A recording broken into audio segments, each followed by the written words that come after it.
Best talk tayo ng mga kapuso, kauban si attorney Resi Rizada. Resi, Merry Christmas!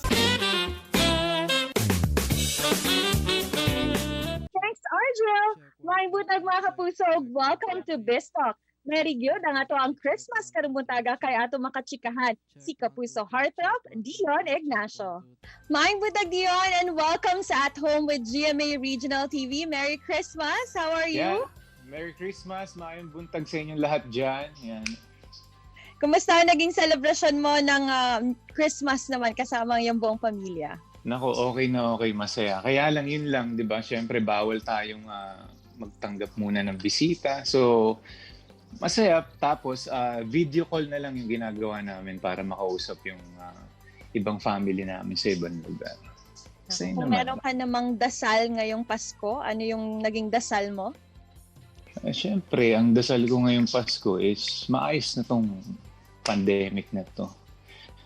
At na sana malagpasan natin to dahil, di ba, ang dami niyang pinatay na events. So, ako, personally, yung aming milk tea dahil sa pandemic, yan, wala na.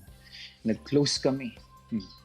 Anyway, makakaya natin to, pagsubok lang to. At nalaman namin parang marami ka rin ginawa nang dahil sa pandemic. Have you learned any new skills? Anong pinagkaabalahan mo?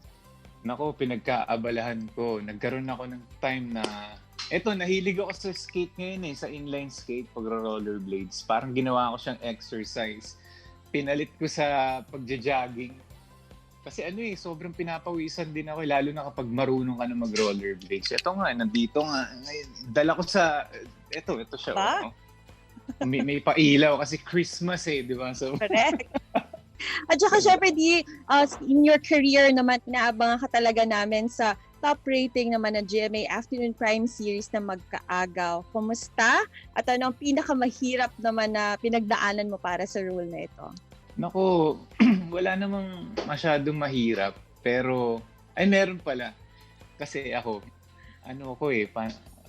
soft-spoken ako magsalita Pero pag sa character, dito lumalabas yung pag nagagalit. Minsan kasi pag galit ako sa totoong buhay, pag nagsasalita ako, nababakil ako. So, nadadala ako sa character ko, nagkakat tuloy. So, yun parang nahihirapan ako. Galit, tas ang haba pa ng lines minsan.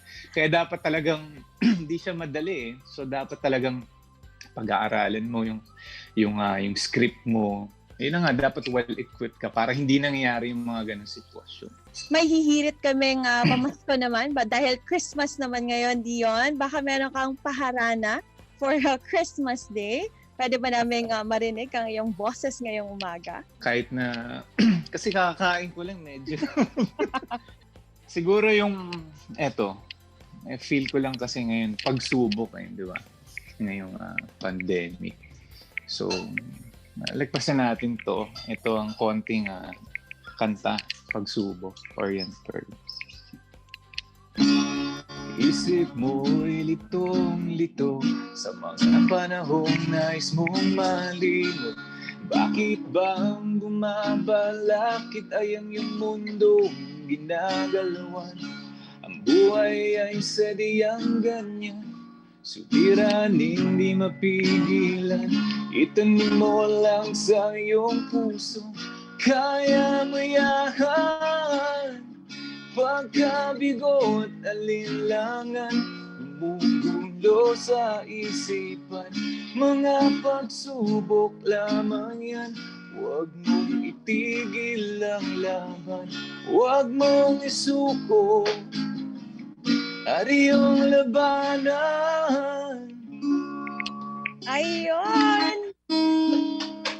Thank you, Dion! Woo! Yay! Para na lang kami nakapag-mall show kasama ka, although virtually lang. Thank you very much. Oo, ko na talaga. Thank you very much, Dion. Thank you. And that was Kapusong Dion Ignacio. Tutok lang mga kapuso kay mo balik pa ang At Home with GMA Regional TV. Kini ang At Home with GMA Regional TV.